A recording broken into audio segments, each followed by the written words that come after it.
And welcome, everybody. It's Sunday night, and we're back with respect. I've missed all of you. It's been a couple of weeks, but we are back with a very important topic tonight. We've been talking for a long time about the fact that it's all about the children.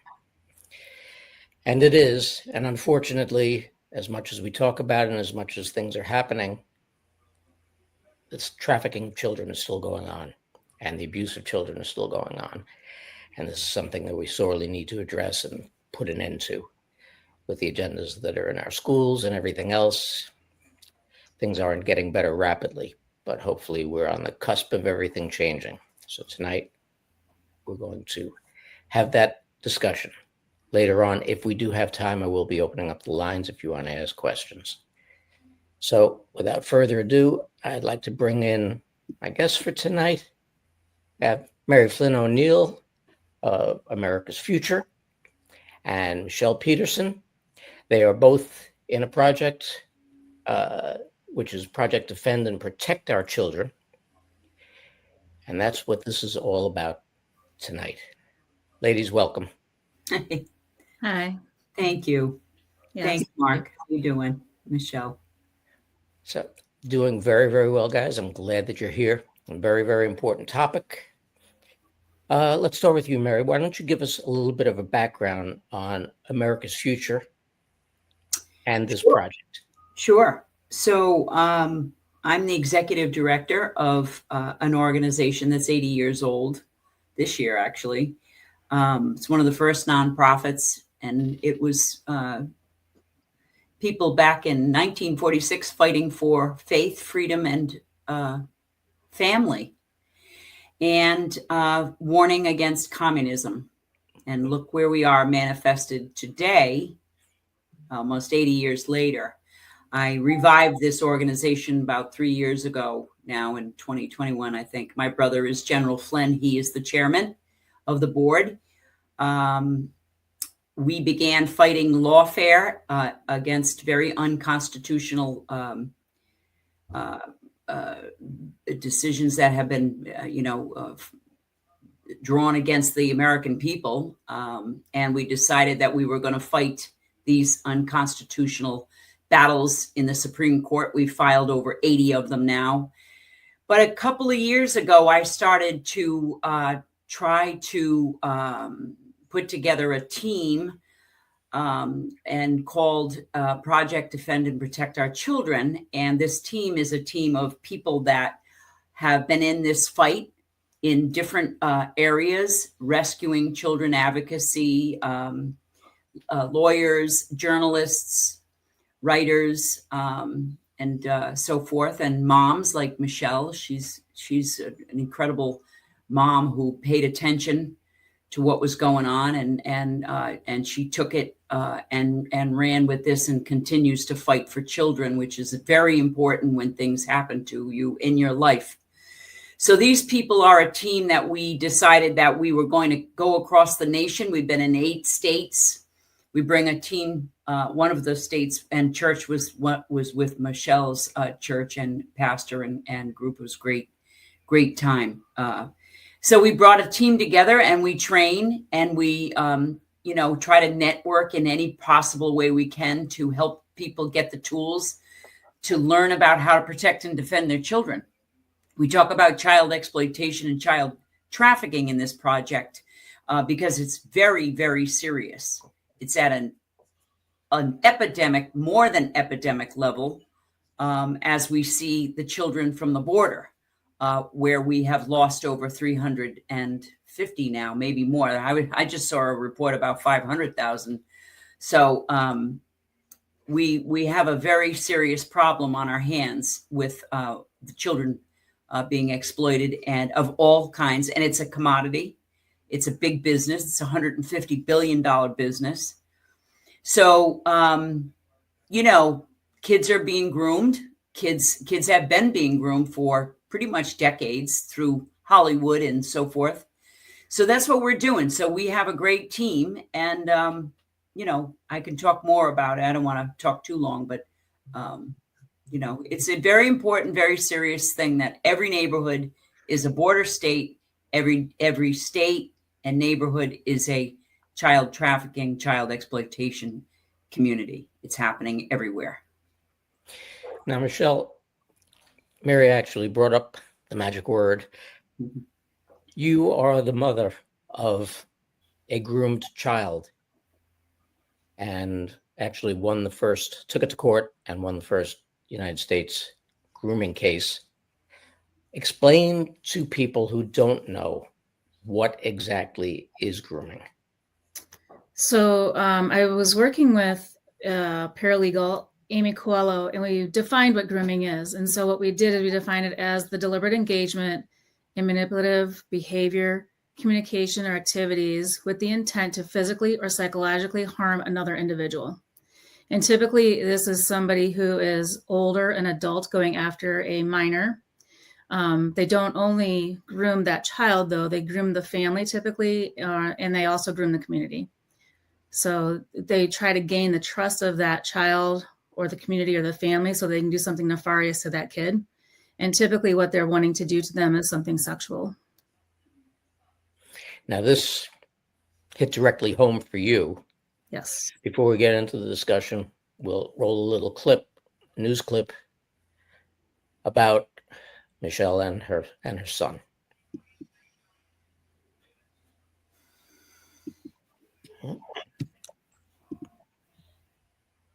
NBC5 investigates. Imagine discovering that your teenager has been receiving thousands of text messages from a teacher, many sexually explicit, dozens in the middle of the night. You might believe your child would tell you if this happened, but as NBC5's Phil Rogers discovered, that's not always the case.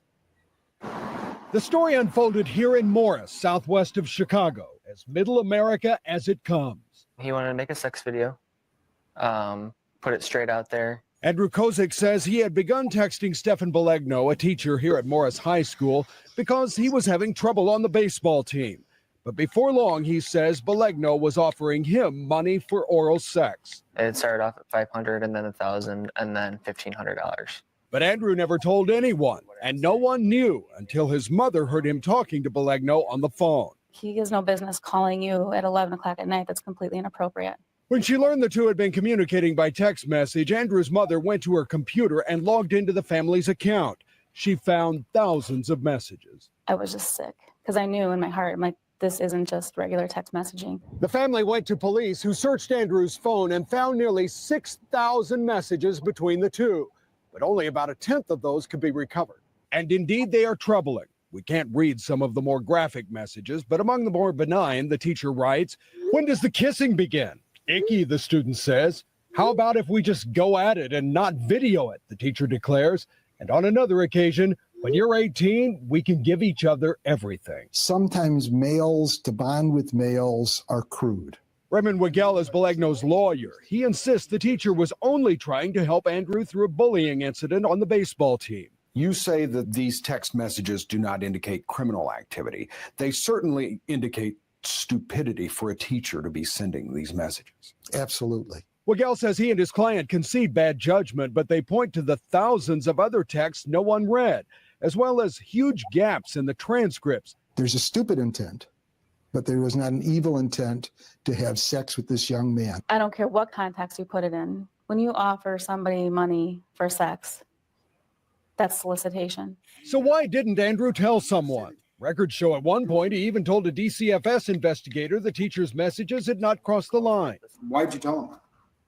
I didn't want to lose his job. I didn't want him to get in trouble. Belegno was found guilty of indecent solicitation of a minor and unlawful grooming. He is to be sentenced next month.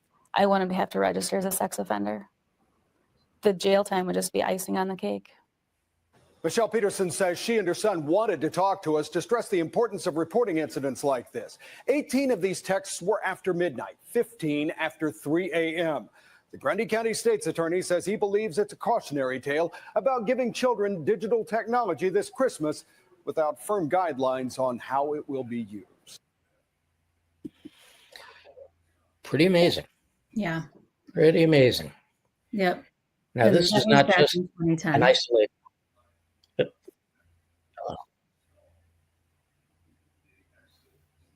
I don't know where that came from. So this is not an isolated incident. This is pretty prolific out there, isn't it? Yes, it is. The unfortunate thing is we had the only grooming conviction in the United States until last October. And then there was another person here in Illinois who was convicted of grooming. So what had happened was back in 2010, he started texting my son. In May of 2010, I overheard a conversation in October that same year, which led me to believe that he was talking to a teacher. And my son, after I walked into his room, he said that that's who he was talking to. And I told him he needed to hang up the phone, and just had a really bad feeling about things. And I went straight down to the computer, just like that clip said, and went to my computer, looked up that phone number, and went to the text messages and found thousands of messages between the two of them, between those two phone numbers. And it's just your cell phone bill, there's no verbiage. So it's just the numbers back and forth. And the one thing I want to tell people is that I was that mom that would take my son's phone all the time. I would take it 2 or 3 times a week. I would look at his phone, look at the messages. I would look at his emails, look at the apps, and never saw one of over 6,000 messages, because he knew that I checked his phone. So he would delete them as soon as they came in. So I just want to say this too, before we get too far into this. There is an app that you can use. It's called the Bark app, B-A-R-K. They also have a Bark phone. And you can set the app up so that you can get every text message in or out of your children's phones on your cell phone. You can also set up for different keywords, body parts, cuss words, things like that, whatever you're wanting to monitor. So that will come into your phone and alert you to what's going on. They can also get a Bark phone, which is it's a smartphone, but you can actually have more control over that phone. So you can control what apps go on there, what they are allowed to do. It has an automatic GPS that cannot be turned off on that phone. And all of those messages essentially will come to your phone, and it'll alert you if something comes on their phone through another app. So I actually have somebody who bought a Bark phone, and her 13-year-old daughter was getting messages from somebody through Snapchat, and it alerted my friend. And this ended up resulting in finding out that this person that was texting her 13-year-old daughter in Montana was coming from some other house outside of the state. And it was 2 men that lived there. And they don't know if it was the dad or the son. But she said after watching one of my podcasts, she went on and bought the Bark app, or bought the Bark phone actually for her daughter. So that's how they caught this person. So it does work. But you have to be diligent in this, and just know that these predators are smart. They will message these kids on apps. They will message them on Bible apps. They'll message them on Snapchat. They'll message them on any type of app that's out there. So you have to go into those apps and look at the messages that are in there as well. Now, this is nothing new. This has been going on for years. We've had all kinds of stories about teachers that have had affairs with students, and teachers that have propositioned students, et cetera, et cetera, et cetera. But technology now has taken everything to a whole new level. And how many more incidents of this are popping up because of the fact that technologically, parents don't want to disappoint their kids, and they get them phones, and they don't, they give them the freedom because their friends have a phone, et cetera, et cetera. And, that goes back to the problem of parents wanting to be friends and not being parents. Now, if you have the Bark app on your phone, is there a way for the child to disable the Bark app? So this friend of mine, her daughter, who's 13, was able to manipulate the phone a little bit, but we did alert Bark to that. So they are working on it on their end as well. The unfortunate part is these kids are smarter than we are nowadays, right? So they know how to manipulate these apps and the phones, but they are working on that, and it still worked, so she still got the alert that she needed to get. But yes, we have to be diligent and try to keep up with technology. That's the hardest part, I think, of a lot of this, is we are hearing so much more about this now, because as great as the internet is, and it opens us up to the world, it opens us up to the world, right? So it opens up the kids to the world too. And I think that's why you hear so much more about this now, is because it's so prevalent with technology and it's out there. What I find just astonishing is that the media doesn't want to cover it as much as it should be covered. You're finding out more about this on shows such as yours, right? From back channel podcasts and from citizen journalists. I mean, General Flynn talks about the citizen journalists all the time, and that they're the ones who are exposing a lot of this. And if you go in and you do some deep dives, you will find some pretty horrible stuff that's been going on for a very long time at the highest levels. I can't tell you how many years we covered stories like this, how many times we had, especially dealing with illegal aliens now, perp walks of a dozen or more illegal alien predators, sexual predators. And it's become more and more prolific because of technology and because kids are more technologically advanced than their parents. Now, Mary, you just also had some recent success with rescuing children, correct? Well, what are you referring to? The 1,000 or so children that were taken care of. Well, let's go back a little bit. Let's talk more about this grooming and technology. So I have a grandson who's 16. Michelle's son is he in his 20s now, Michelle? I'm so old. He just turned 30 in June. Okay, 30. Yeah, no, I know. My baby's 39. Son, I know. It's crazy. But I'm going to say that, so Kingston is 16. So we go back 16 years. I mean, say maybe he started 5 or 6 years old. So you're talking about gaming. You're talking, technology. So we're talking about gaming. We're talking about, then cell phones. We're talking about, so let's talk about gaming. Gaming began, with children opening up, going into these games. And of course, there's predators. They say the average is there's about 75 predators on your child's gaming, area, wherever he's on the technology. So that's a problem, right? Those predators are everywhere. They're sitting in the child's bedroom, actually, with them. They're there with you, and they're grooming and they're manipulating and they're talking to these kids, and you don't know who's on the other side. And then you have the social media. Get them a phone. You have the social media, and you have catfishing going on, which is, a victim. They target victims, and then they start to get them on social media. They start to show pictures, and then they take the pictures and they manipulate the pictures with AI. And then they change the picture into a sexual picture, and then they extort the child. And then bottom line is, these children, there's a high level of suicide going on right now with these kinds of things, this sextortion and all this kind of stuff, particularly in places like Ohio. When we were in the summit there, they had a severe problem of children committing suicide from being blackmailed, because they said they had a picture of them sexually, and they're going to tell their mother, they're going to ruin their life, blah, blah, blah, give me money, all that kind of stuff. So, the technology is severe. And, that's why parents need to understand that they actually really shouldn't be on a phone until a certain age, until they are actually allowed to understand what they are doing on that. I mean, no little kid needs to be on a phone, on a social media piece. AI is extremely dangerous. I mean, it's getting worse. They're making images they're normalizing sexual images of toddlers, it's getting serious now. So that's one problem with this grooming.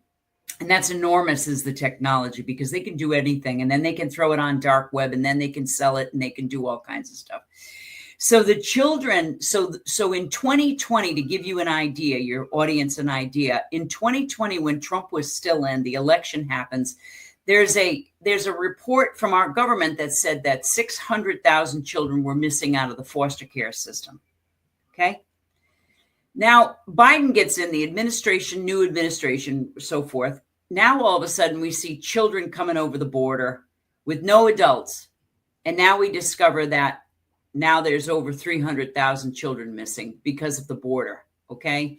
So basically what I'm trying to show you is, if you have that many missing children, now there's a new supply of children from this administration coming in.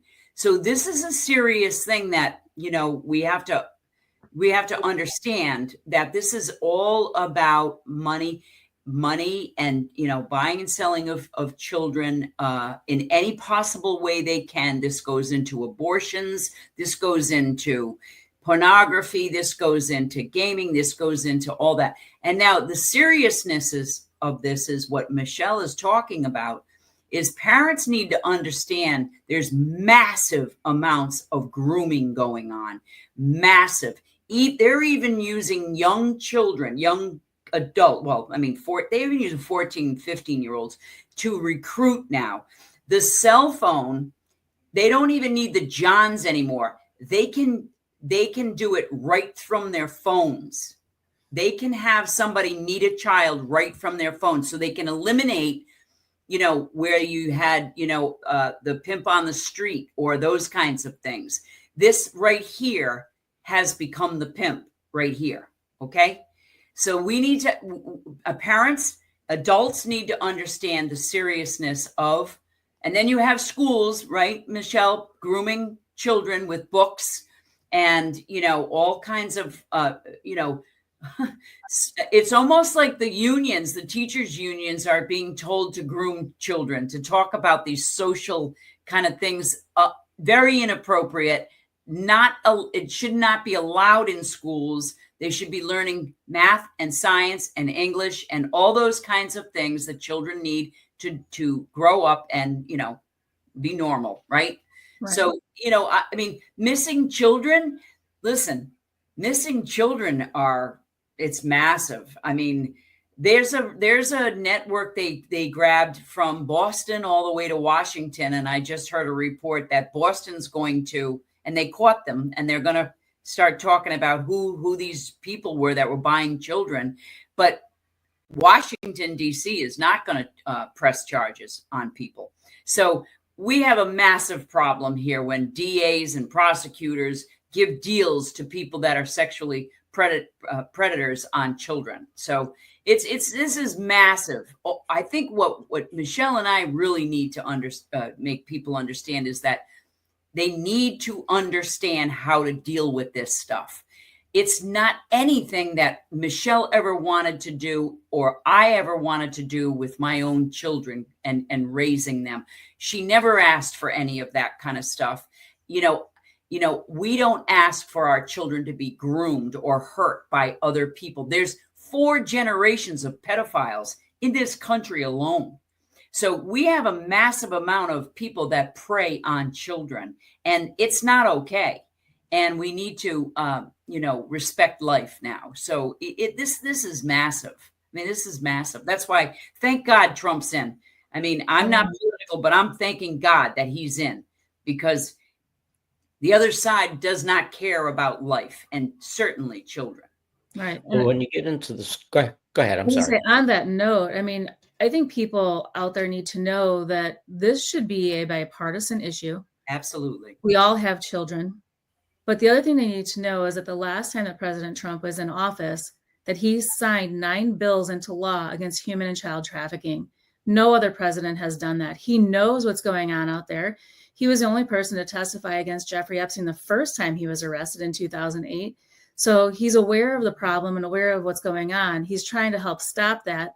And I think really that is truly why they hate this man so much. Yeah. It's a $152 billion a year industry, right? So he's taking their funding away, because I believe, don't have proof of this, but I believe that all of that money is used to fund their medical fraud, their election fraud. It funds everything they do, right? Absolutely. So Globalists. you Yeah. have a guy that's trying to stop that and stand in the gap for these kids and stop this from happening and trying to help save our country. There's one order that he wrote. It's an executive order 13818, actually seizes the assets of those who are convicted of trafficking.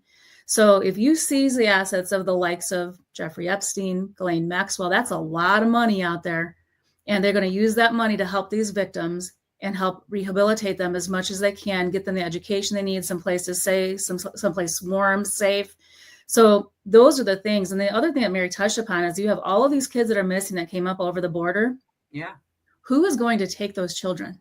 That's right. Once we find those kids, because it's going to be very difficult to get them back to home country and figure out where they actually came from, we're going to need a bunch of people in this country and across the world to step up and take those kids in and raise them as their own. That's and be able to raise them up to be good moral kids. That's and right. they're going to be kids that are going to have a lot of problems going on. So Right.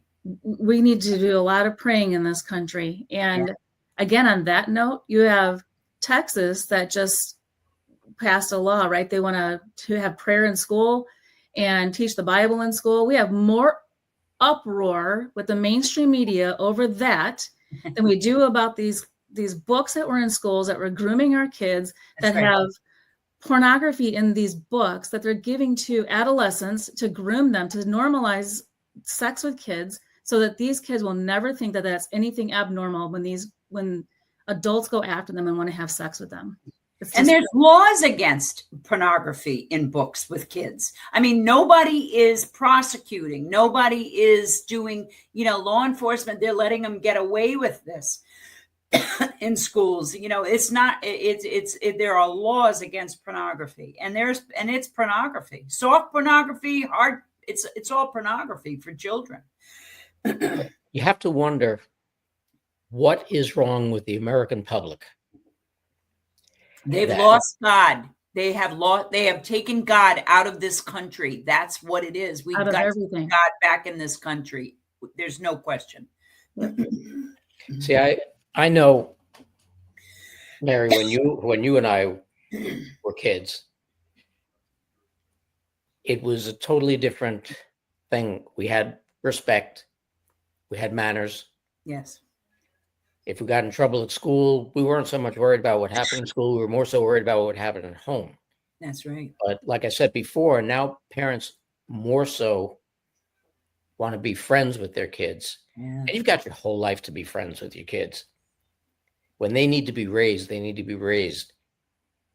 And you have to take those difficult decisions and learn to say no to your kids sometimes, because it is important. Yeah. I know with my own grandkids, I see some of the games that they play, which are rated 13 and above.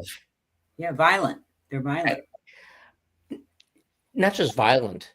Some of them are sports games and this and that and the other, but they're still, the whole platform itself is rated 13 and above. Well, that's on the verge. It's on the edge of, And I go on and I play sometimes with my grandson. I'm 70 years old.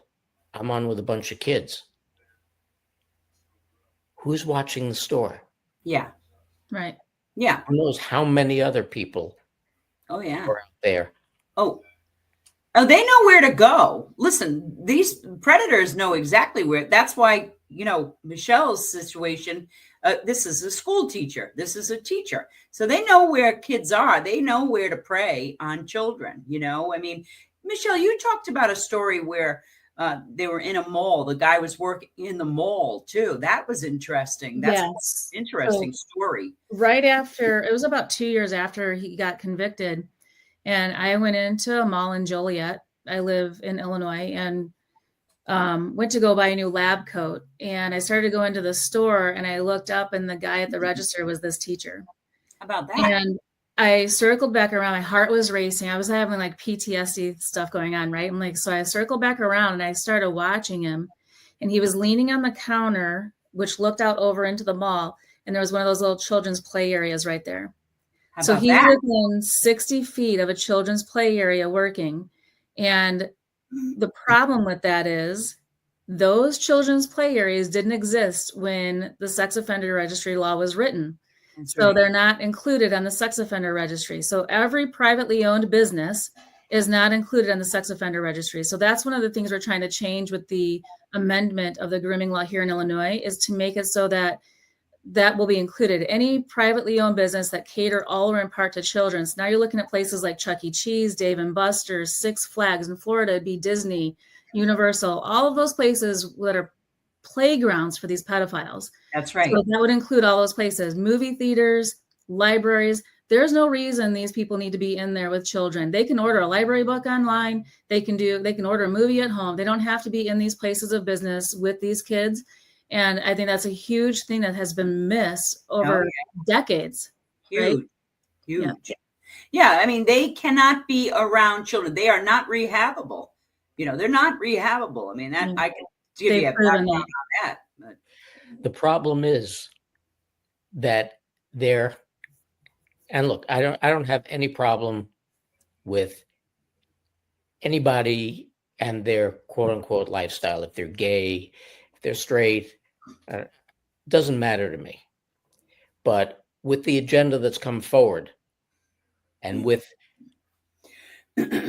feeling whatever you want to be, I actually had, unfortunately, I was stupid enough, you would have thought after 46 years in the media, I'd be smart enough not to do this.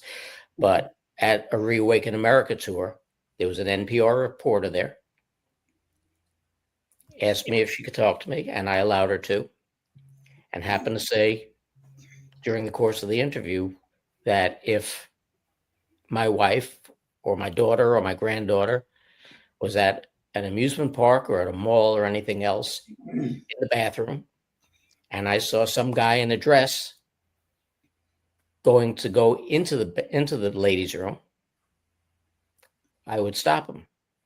And if he hadn't gone through the complete change, I would carry out the change for him. And that turned into a homophobic statement on the air.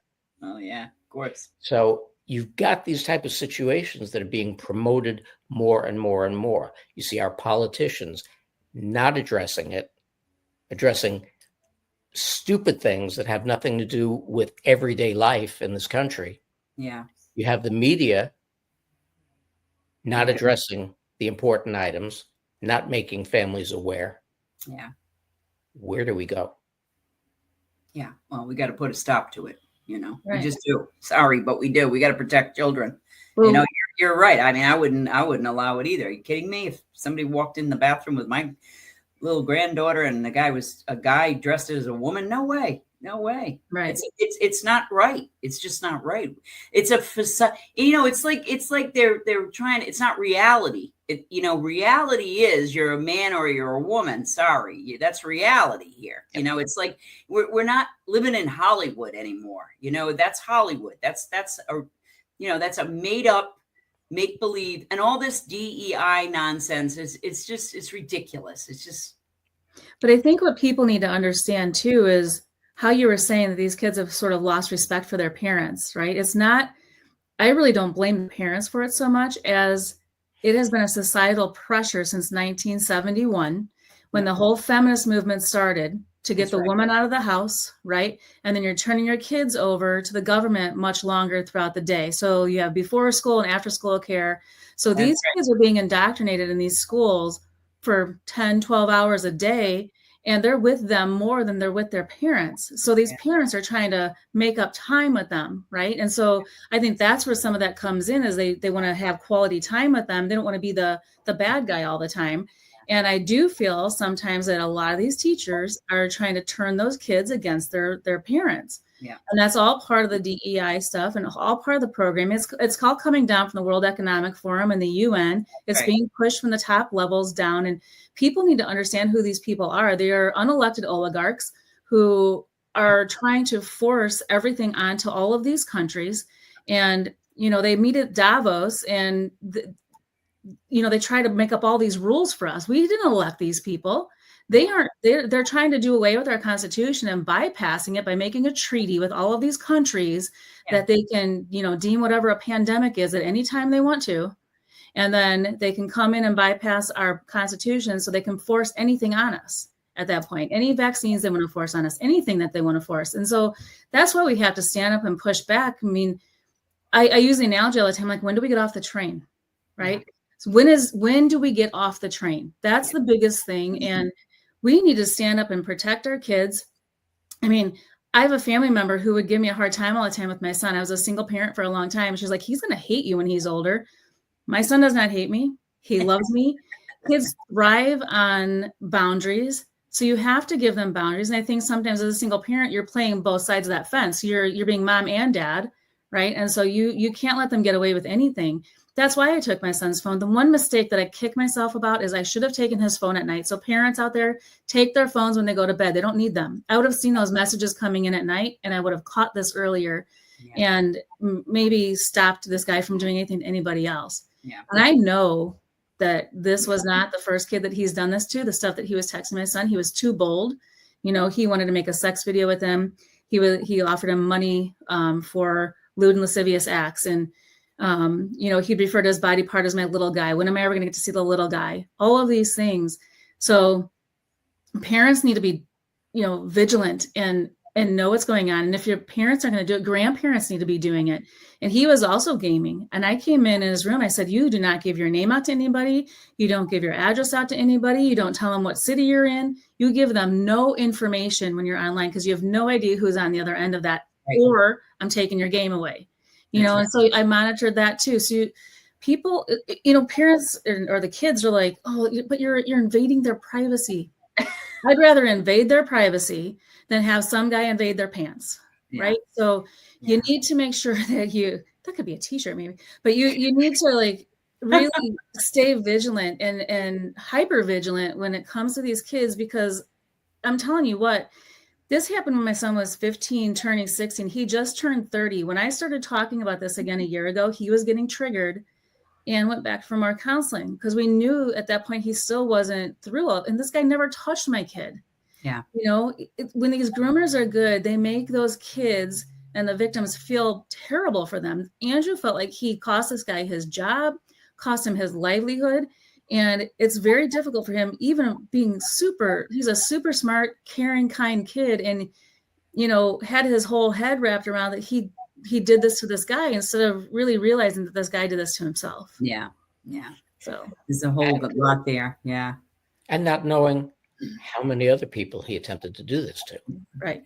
This is the big problem that we're running into everywhere, because, you know, I keep going back to the same thing, but as we get into technology, you know, it's not just the phones, it's not just the iPads or the computers, it's the gaming systems.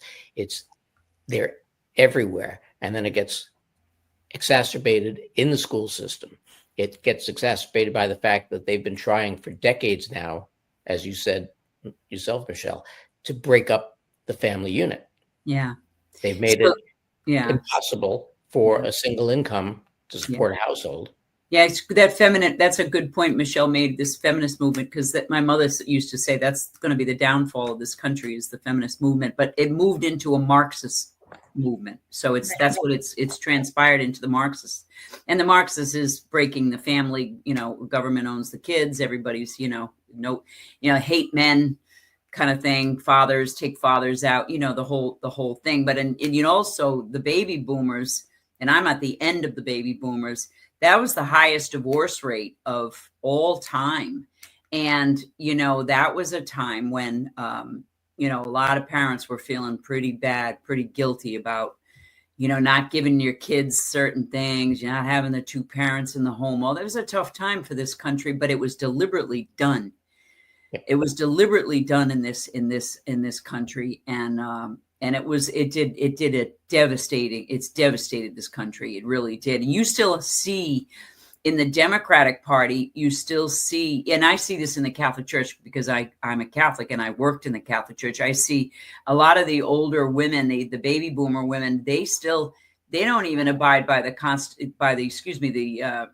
teachings. And so they think it's okay to vote for somebody who wants full-term abortion. I mean, so this is twisted. It's, the faith base is twisted into, not sticking by the teachings of their faith, of the Christian faith, and going off track, and then society saying, oh, this is okay. But it's just a really tough time that our country has been through.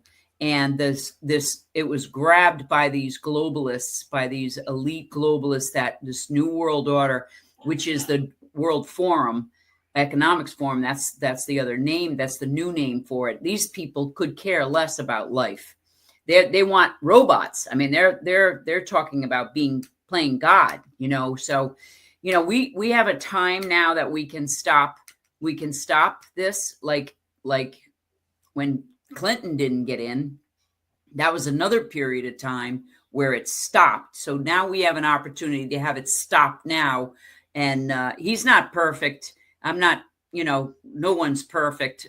But we have an opportunity for families to start to kind of step up. And American people spoke. They spoke at this election. They spoke. They now know the power that they have in the vote. Okay, so they really, really saved this country, and I mean that. American people should be damn proud of themselves for stopping a bad bullet, a big bomb that could have, ruined this country. So now, now the time is, the work is now, though. We have a lot of work now to do to kind of change all this kind of stuff that's been really tearing up the family in this country, the family unit. Well, one of the things that we've discussed numerous times on a bunch of different shows is the fact that the population for decades already has been systematically brainwashed. And what's been going on in the media recently has been the reverse brainwashing, but that takes a while. It took decades to get to where we are now. It's going to take a long time to get it back. And even if everything goes forward as planned, how do we break the mindset of things like the feminist movement? How do we break the mindset of going back to being parents and understanding how important that family time is and how important it is to mold those young minds in a proper direction and learn respect, learn decency, learn manners, et cetera, and learn, if you see something, say something. Yeah. Well, I do think that Texas is on it, right? You start bringing God back into everything, bringing God back into the school system. That's the biggest thing. This country, our foundation was based on Christian principles. And so that's what people need to understand. Yes, our First Amendment gives us religious freedom. That doesn't take away from the fact that we were founded upon Christianity. So if you come into this country, you don't have to assimilate to Christianity, but you have to respect that that's what our laws are based upon. That's what everything in this country is based upon, is Christian values. And so it's very important that people understand that. And that, I think one of the biggest downfalls that Christians have made and that conservatives have made is we want everybody to be loved, right? And so all of these years and all these decades, we're like, oh, we're just going to let this go because we really shouldn't be pushing back too much. Well, you know what? The time is now. Like Mary said, you have to stand up and fight now. And what I want to know is, where are all these feminists now when all of these men are trying to come into women's sports? Where are they? Because I was a Division I athlete. I played softball in college. And I'm telling you what, on a level playing field, I can take any guy on a level playing field. But when it's really a guy against a gal, there's no way. Yeah. They're gonna outdo me every single time. So, and I know that. And that's what's so unfair about this whole thing is, where are the feminists who are fighting for the women's rights in Title IX back decades ago? And now they're going to say, oh no, those men can go in and are you kidding me? Yeah, now we're going backwards now. Now they're throwing girls under the rug now, Right. I mean, it's crazy. It's crazy. Well, this is the whole bizarro world that we've landed ourselves in. It's clown world. And the more and more that, again, the media goes and pushes these agendas out there, and makes it public, makes it acceptable. You see it not only in the news, you see it in music, you see it in sports, you see it in movies, everywhere that you look. Yeah. It's put right in your face. Yeah. These are the things that we have to take back. Yeah. We have to take hold of in order to try and reverse brainwash the people. But that's the difficult task, because people have become so lax and people have become so, unfortunately, ignorant to really what's going on out there and the things that their kids could possibly be involved in, that they don't take the step forward. And we've also come to the point in this country of, not my kid. Yeah. Well, we just won a big election. There's a lot of people that just voted for this, you know, to help save this country. So there's a lot of popular vote that I'll guarantee that people are going to start liking what's going to happen in this country. First of all, we got to clean the corruption out. We got to hold some people accountable for the crimes that they have committed. Many people have committed crimes. Many people committed crimes against General Flynn and also now Donald Trump. So they're probably the two most persecuted people in the history of this country right now. Okay. So we need to hold people accountable. That's one thing. If that happens, which I believe will happen, because it's just inevitable. There's just inevitable. Donald Trump just has to have the right people in, you know, and he's not perfect, like I say, but he's uncorruptible. That's what he is. So, you know, it's just a matter of, but we have to make sure that we don't sit back anymore and just get lazy and just let it all happen. We have to open our mouths just like everybody did in these local action stuff. This is all important, that we do not sit back anymore, ever again. Well, we can't afford to, because our most precious asset is at risk. Right. And it's the lowest birth rate of all time, of all history time. This is the lowest birth rate. And you know who was warning us about that was good old Elon Musk with 11 children. About 6 months ago, I started seeing him starting to talk about that. And that is a reality, is the birth rate. I mean, why are we not encouraging life instead of, you know, killing babies, you know? Well, see, that's another thing that President Trump is going to be doing, right? He's going to be incentivizing people to have children. Yes. And I think that's also the other thing, when it goes back to, again, 1971, you take the woman out of the house. Now you're dependent on two incomes. They're taxing both sides, right? So they're taxing the other half of the country. So that's what that was all about too, was to get more money in their pockets. And they're like, oh, you can't have more than 2 kids because, you know what, you're not going to be able to afford that. And so they make things more and more expensive. And I think a lot of this stuff has been so hyperinflated on purpose. Oh, yeah. To make it difficult for people to have children, you know? Right. So it's all about their depopulation event. When you look at one thing independently, you look at abortion, then you look at the transgender stuff, you look at the LGBTQ stuff, and then you look at, you know, all of the talk about don't have so many kids, all of that, and then you put the vaccine on top of it, all of it is a depopulation event. When you look at all of them together and connect them all together, it's been all part of their plan from the very beginning. That's right. You know, so I think that's the biggest thing too, to understand, and that the best way to get a country to become a communist state is go after that next generation. And that's what they've been doing with my kids, and then the next generation after that. So they're coming after our kids hard and fast, and parents need to wake up and start standing in the gap. I have so many friends that are afraid to show up at school board meetings because they're afraid what's going to happen to their children. Yeah. So if that's the case, grandparents, you have nothing to lose. Get out there and start fighting for your grandkids. That's right, Michelle, because that's what I am. I'm a grandmother. And I was just going to say that grandparents can certainly do that. This is actually, it's our faults that this is happening. My brother speaks about this all the time. I mean, I'm 63, he's 65. We're the ones that sat back. We just let the politicians do it.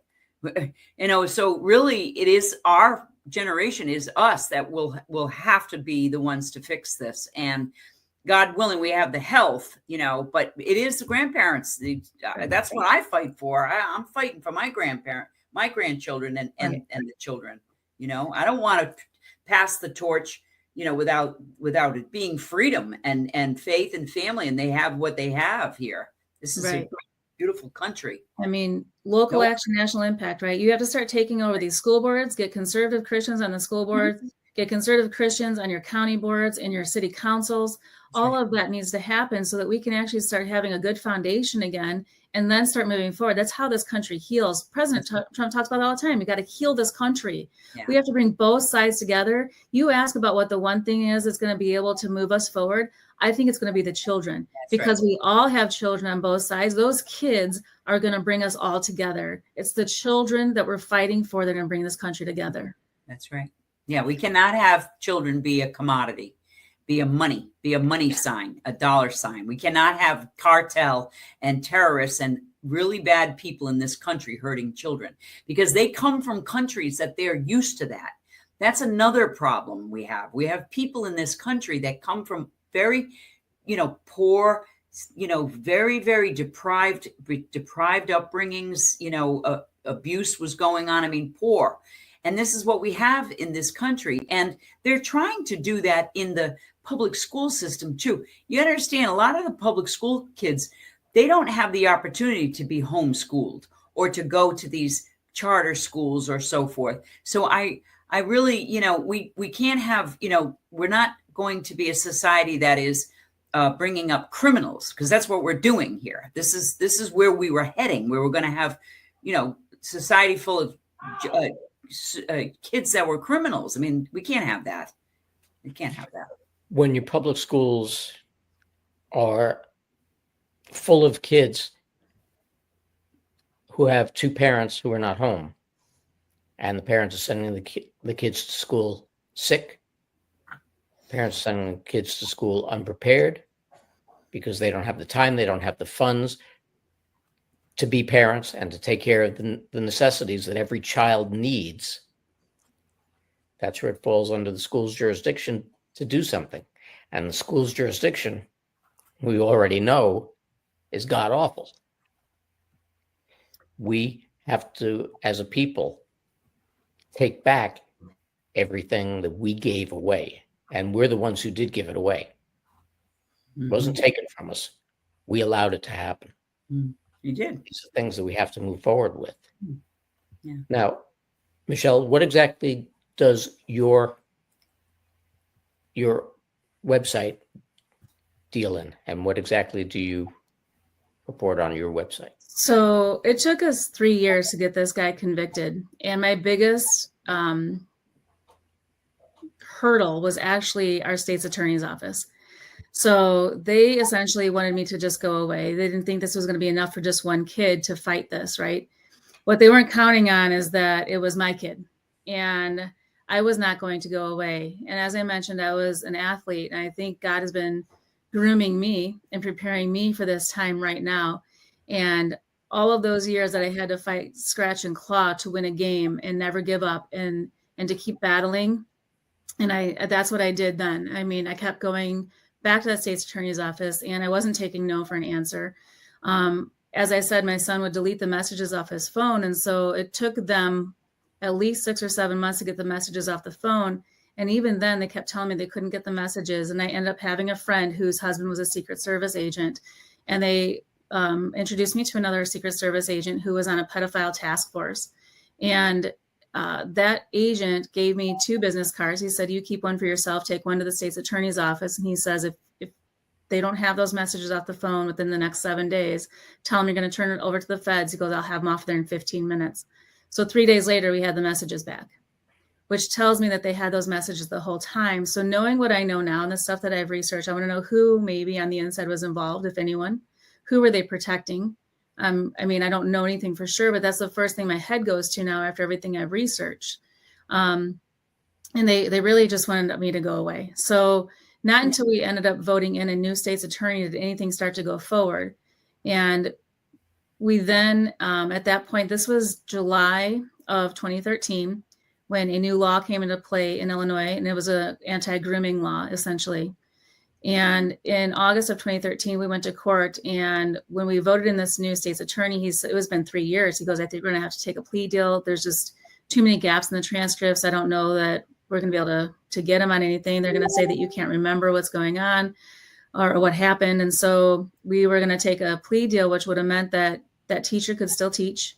He would have had essentially a slap on the hand, pay a fine. He wouldn't have had to register as a sex offender. But by the grace of God, we go to court and he decides he wants to take it to trial. And everybody was floored.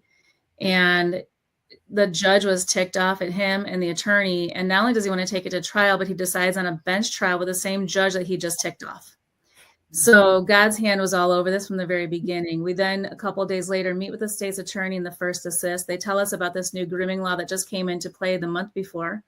And he said, we're going to go after that law, but there's no precedent set, so it's going to be difficult to get. And so we go to court in October and we get a conviction of solicitation of a minor and unlawful grooming, which is the very first grooming case in the United States. So at that point, my son goes back to school and he is just a hot mess. He felt so bad, felt terrible for this teacher, and was just floundering. We ended up getting him back into some counseling, started doing better. And then fast forward 10 years, in January of last year, I went to a Reawaken tour in Nashville, met a trafficking investigator named Amy Coelho out of Texas. And she was telling me about some cases she was working on. One of them just finished up two months earlier in November of 22 was the La Luz del Mundo case. It was a church cult where the women in the church prepare the kids in the church for the men in the church.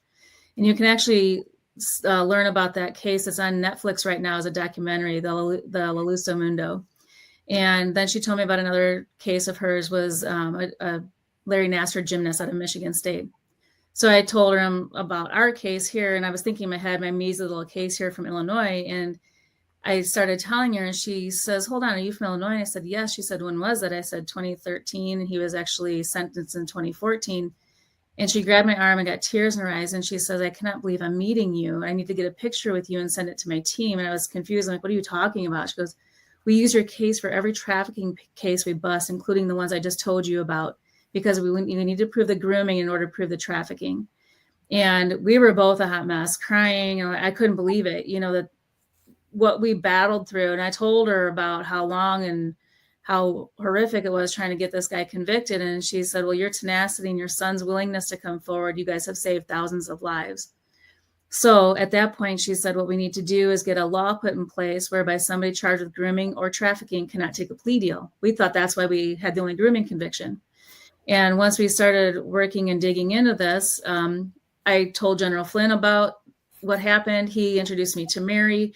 They introduced me to a paralegal named Allie Hopper in Florida. Allie and I started working together, and we soon found out that Illinois was the only state that had a grooming law in place. So that was where we were starting, was trying to get a grooming law put in place in all 50 states. So Allie worked very hard with a couple of reps and senators in Florida.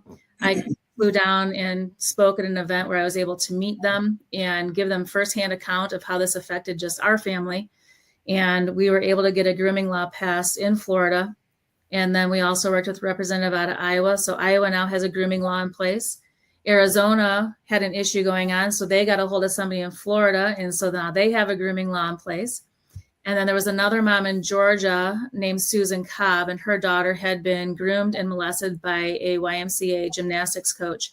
And she'd been trying for 3 years to get a grooming law put in place in Georgia, and was just successful just this last year as well. So now, as of right now, we have a grooming law in Illinois, Iowa, Georgia, Arizona, and Florida.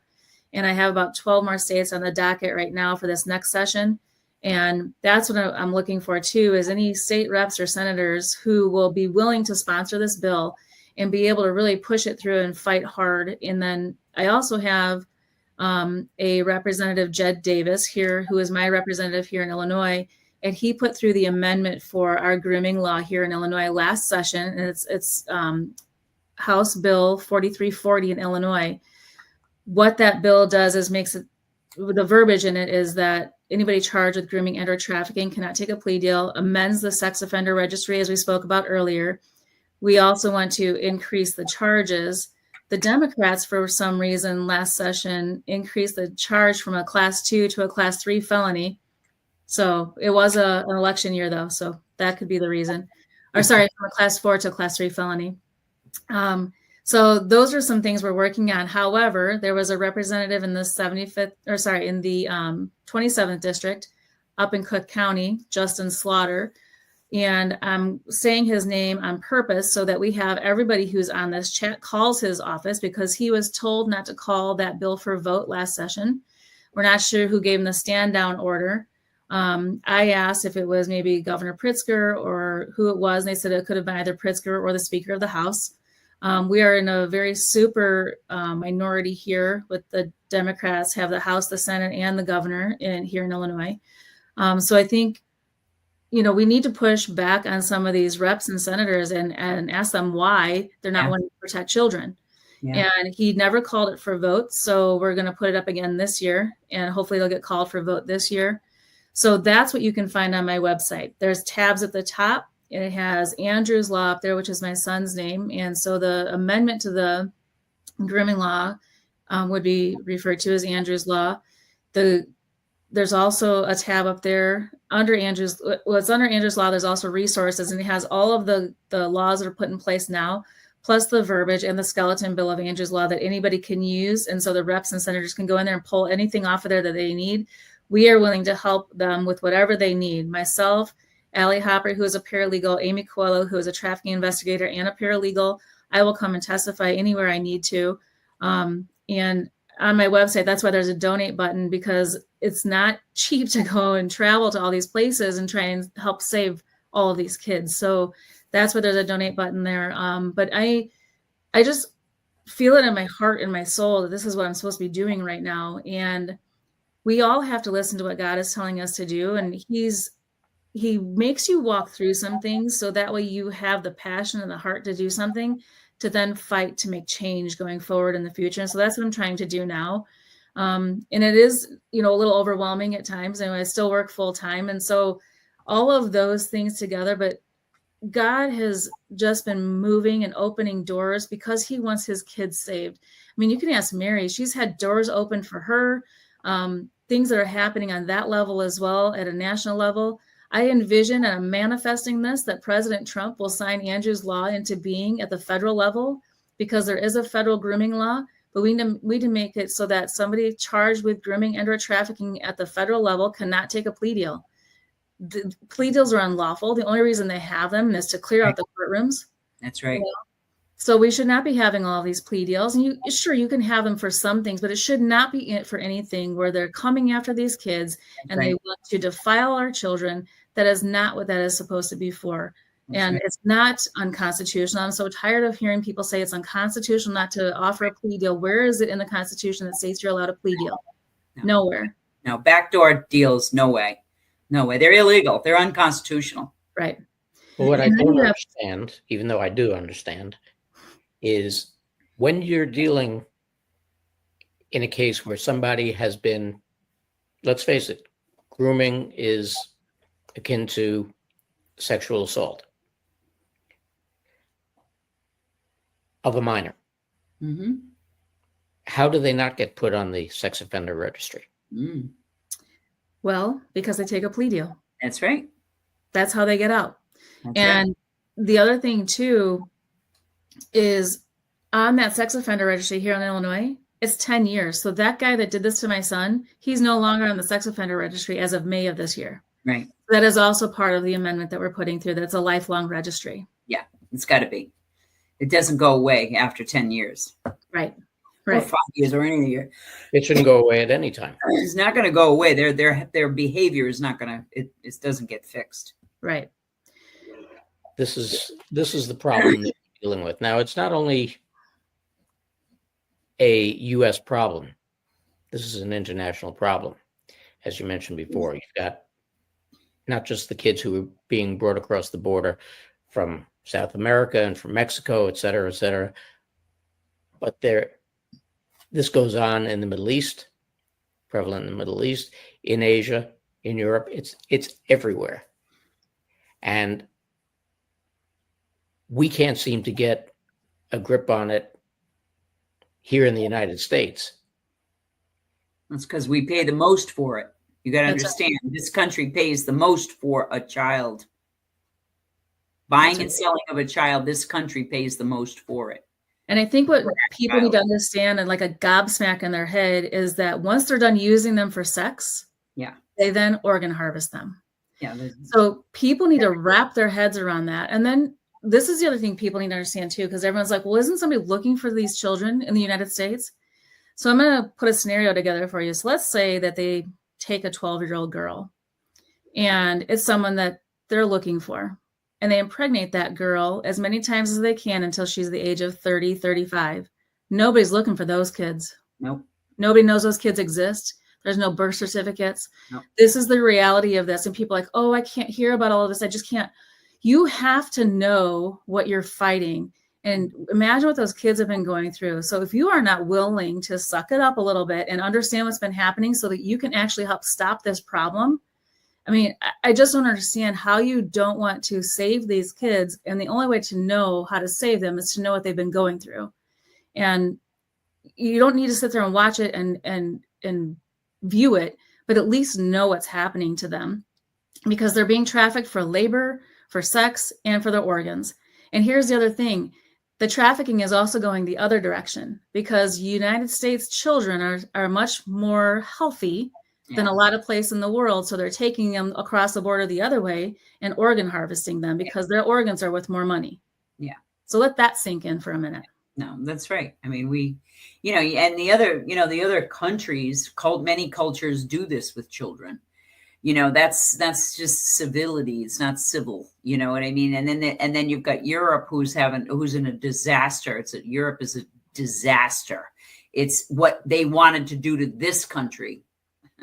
And thank God we've got an opportunity to slow this down right now. So, but like my brother talks about in the military, I mean, where they've taken countries over and so forth. And he's talked about, like 10, 15 years ago, a person had to go out of the country to rape a child. Well, you didn't have to do that after 10 years ago.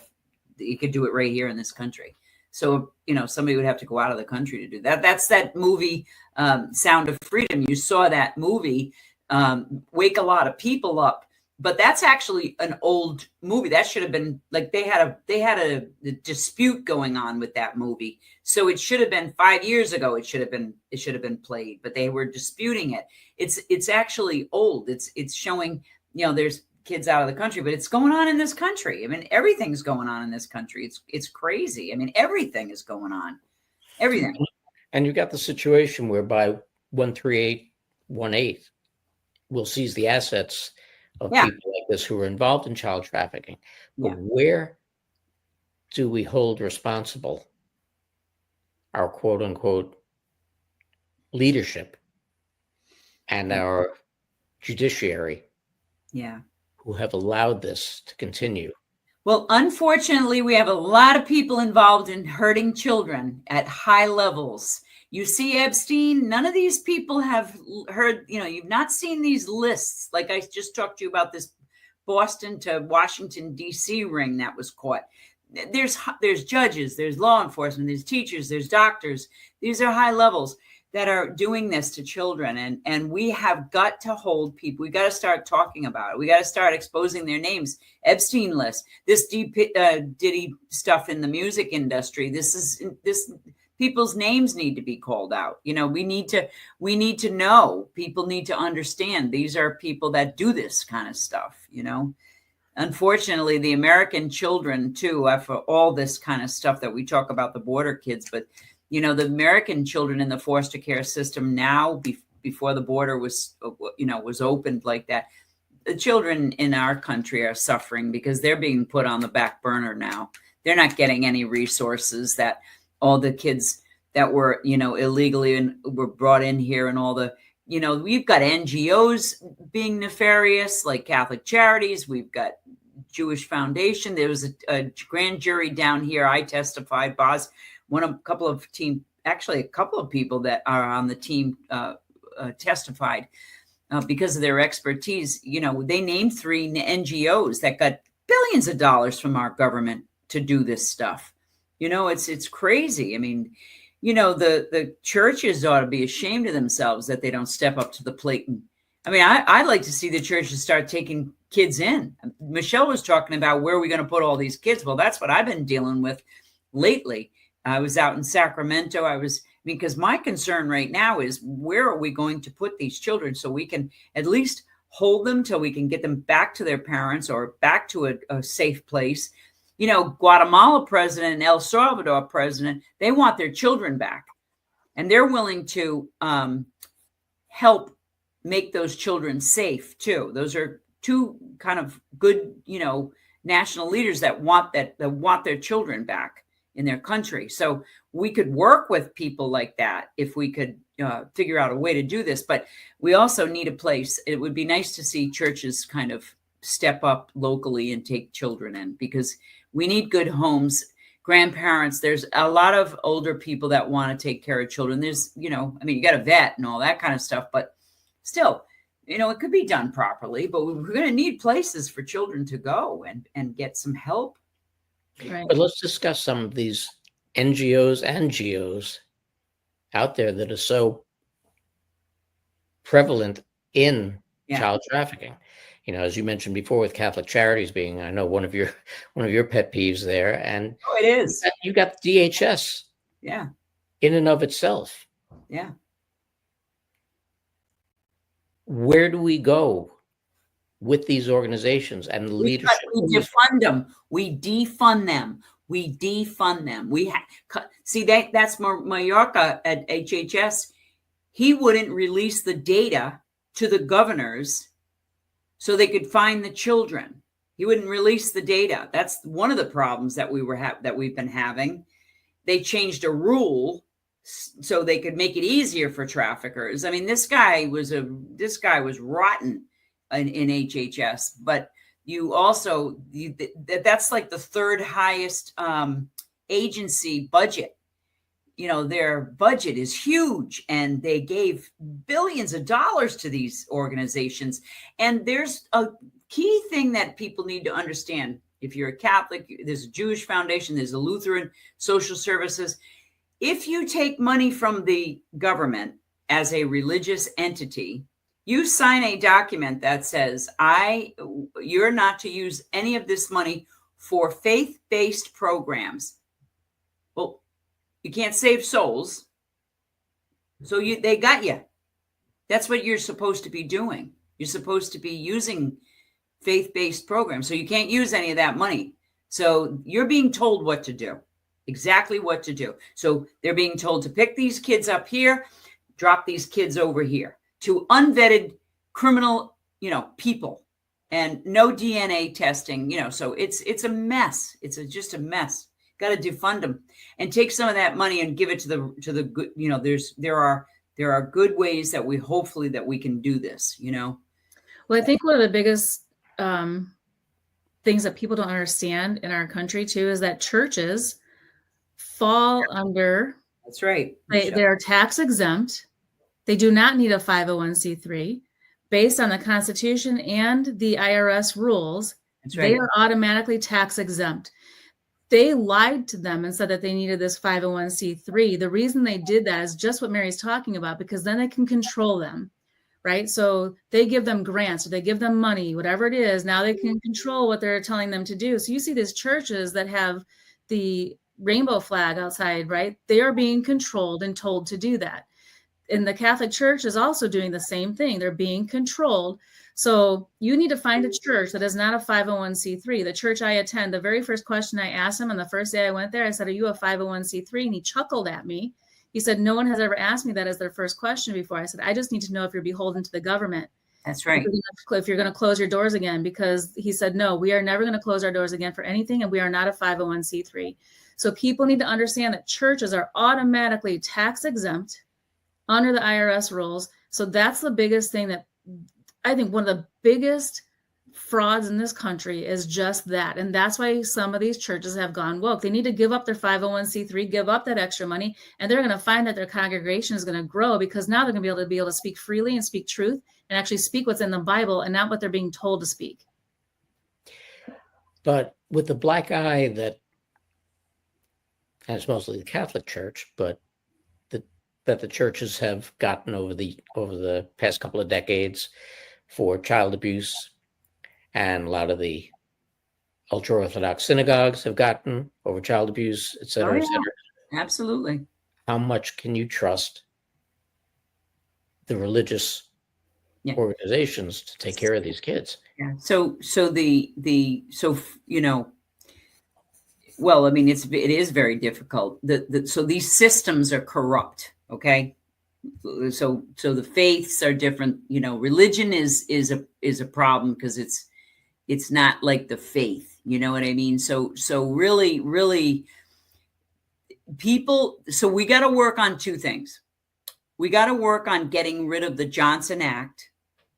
Okay. The Johnson Act is, puts the church and state separate. That was Johnson, Lyndon Big Johnson. He was a very serious racist. He was a person who left the church, hated his pastor. There's a great history story about him, how rough he was. And he did this.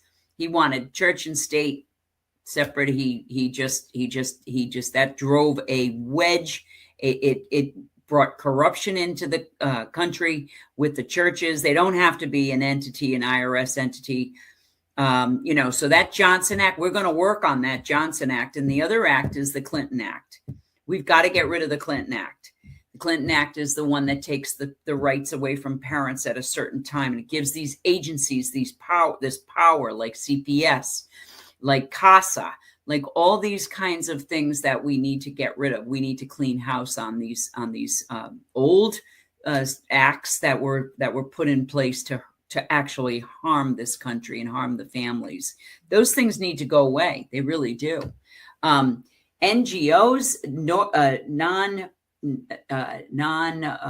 Governmental organizations. Okay, that's one thing, but religious or faith-based, I want to say more faith-based, you need to really look at that. There's a good vetting process to. That's what I do. I'm a finance compliance auditor. This is what I do.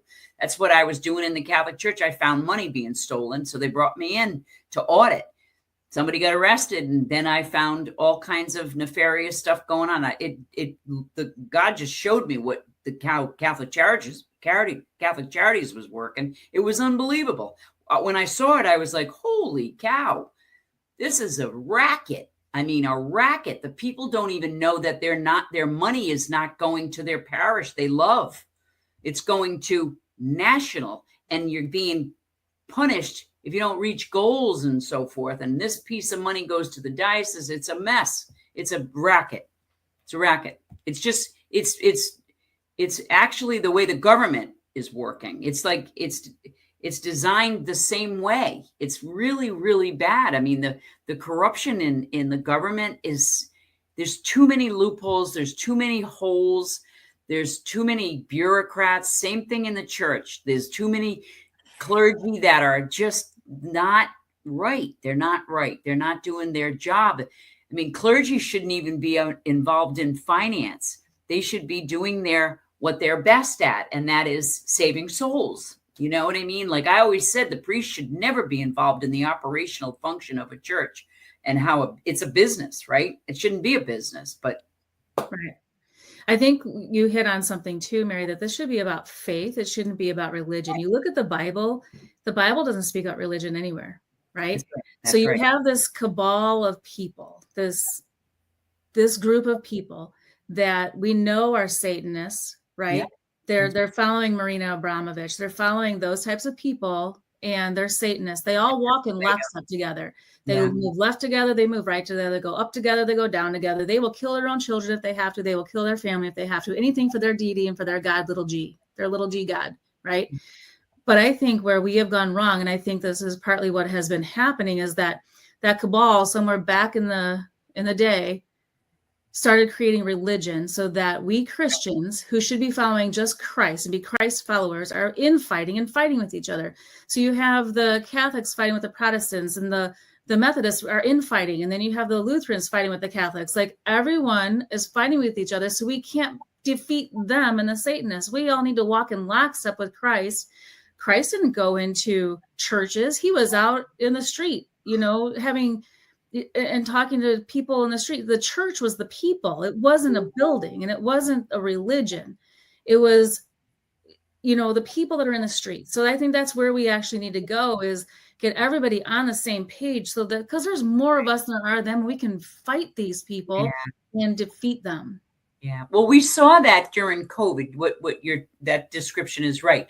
So, like the Catholic Church and many churches, they closed their doors, and I saw that at firsthand too, because I worked during the COVID, and I had to put my crew on furlough, and they collected. I mean, everybody made a ton of money, but I worked. I would refuse to leave the office because I was afraid people would.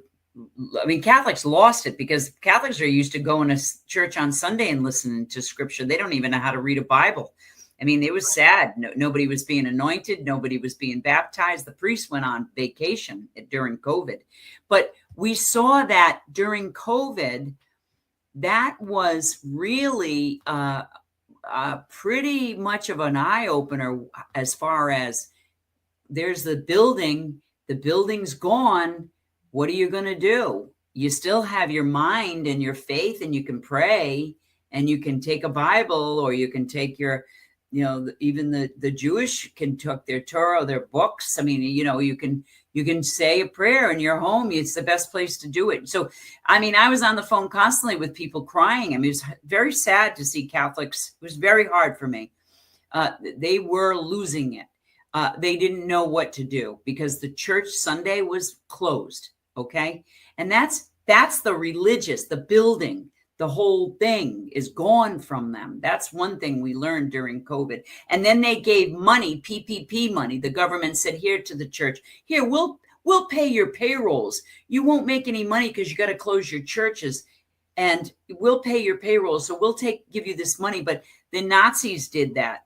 They did the same thing. They gave churches money, and then they burned them once they took them over. So it's very serious when you took money from the government as a church, because now you owe them big time. Okay. You owe them. And I always say, the first thing I always ask is, did you take PPP money? Because here's what happened in the Catholic Church. Everybody sent their tithings in. Everybody they made money. The church made money. Nobody lost any money. People still regularly put their money in the mail and sent it in. I was constantly counting money, and they never lost any money. I refused PPP. I had the bishop come in and say, maybe you should take money. I said, we got a $10 million endowment. Why would I do that? People are sending all their money in. Every week we're getting the tithing. I'm not taking the money. You're in trouble if you take this money. So, right. So the key to the COVID thing. But then you had the same thing happen in the schools, right? They took the ESSER funds, and the agreement with the ESSER funds was that you had to push the vaccine, you had to push masks on these kids. Like, that was all part of that.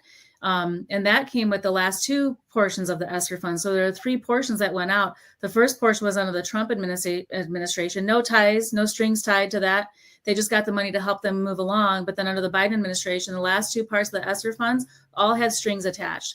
And they had to push the vaccines, they had to push the masking, they had to push everything that the government was telling them to push.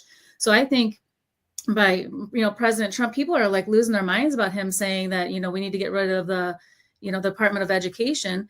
But again, we need civics classes for adults right now, because these adults don't understand that the federal government was never supposed to have their hands in the states. The states are sovereign. They have their own constitution. The federal government is only supposed to be on the world stage to handle foreign issues for the states collectively. Their hand should not be in the states. So as soon as they started giving money to the states and grants, that's where everything started to fall apart. And that all again happened back in the 1970s. All that started. So we need to just get rid of all of those departments that are putting their hands into the states, and let the states, deal with their people right now. And that's where it should be. It shouldn't be the government coming in and putting their hands, and we should have less government.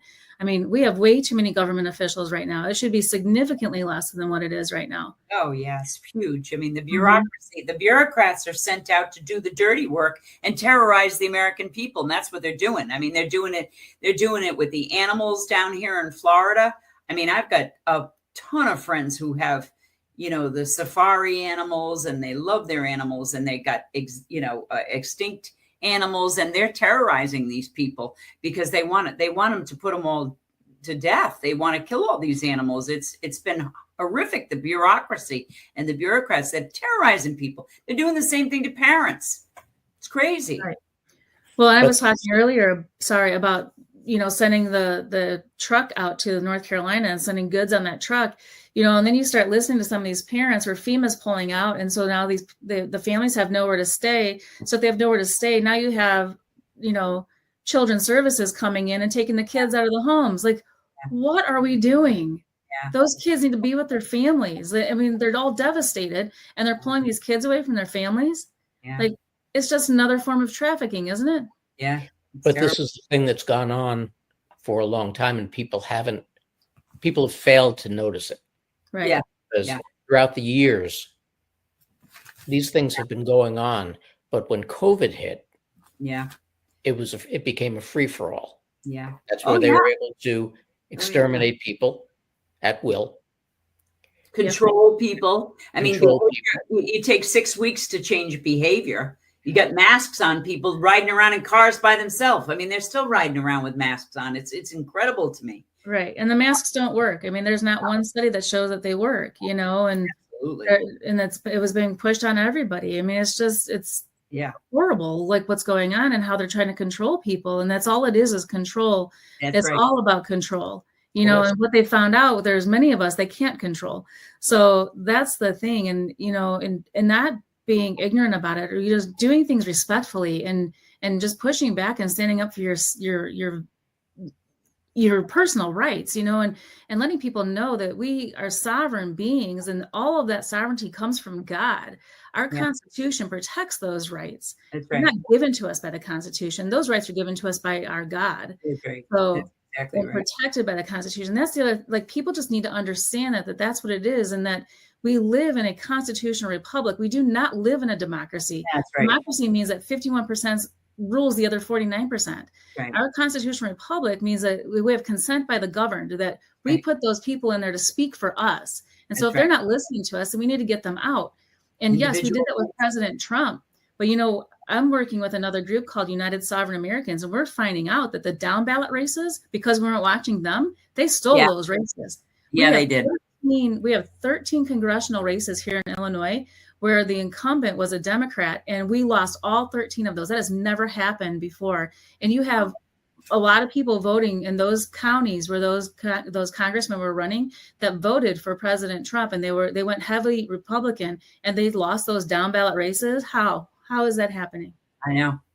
That's what happened in Arizona with Kerry Lake. I mean, how that happened?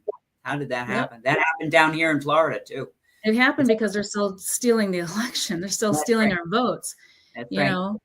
And these are states in which you'll continue to see the exploitation of our kids. Oh yeah, the sanctuary cities. Oh yeah, exactly. Yep. But even in the sanctuary cities, you've noticed New York City as one, waving the white flag. Yeah, I can't do this. Yeah, because people have to, like you had said, we have to take back our country. We do. These people have to understand that they don't work for anybody else. They work for us. That's right. We pay them. We put them in there. We don't have to wait however long their term is to get rid of them. That's right. And we have to get away from appointed officials, right? Like police commissioners. Right. Yeah. And going back to COVID and the mask, I mean, that just made it that much easier to take these kids, right? Nobody could see what they looked like. They couldn't show up their faces on camera. That was all part of that too. As you mask up these kids, it's easier to take them. It's easier to exchange them in airports, you know. And I think that's one of the biggest things to understand too. Is I went through the ARC training, which is part of America's Future, and it's the Association for Recovery of Children, and found out one of the biggest things that people can do is pay attention in baggage claim. That's where they exchange these kids, is in baggage claim. And you watch for people who are traveling with younger kids who have like maybe one toy with them. You watch parents travel with their kids, they're taking everything but the kitchen sink, right? And when they're traveling with only one thing, then that should be alerting you. They don't have any snacks, they have nothing for that child, they don't have a diaper bag, nothing. You should be alerted that maybe something really nefarious is going on there. And the important thing is not to approach, because as Mary said, we're dealing with cartels. We're dealing with very horrible, mean, evil people. So you need to alert the authorities and get them on board right away and get them there and get a good description of who you're looking at, get a description of the car that they possibly go into, and turn that over to the authorities. And hopefully they will be able to catch them. But those, I mean, putting masks on these kids during that time, easy way to take them out of the country or take them out of their town, and nobody knows who they're looking for. Yeah, there was an increase in mothers selling children too during COVID, selling children and doing pornography. And here's another piece. We just happened down here in Bonita Springs. We discovered actually Muckraker did a piece on a couple they found that was, you know, got some of these kids from the border. So they had 3 different houses. So in a neighborhood, like, these are the things you learn from some of this training, is that, you know, you learn that these people use neighborhood homes. They buy up homes, a lot of cash. And like, this guy had 3 different houses, and he would move the kids from different houses. Okay. But they change colors. They paint the color of the house. You know, they do things to kind of throw people off in the neighborhood. So you kind of, I mean, literally you would describe a house, and then the next thing you know, the house is green or whatever. And they wouldn't think that was the house, the same house. It looks like a different house.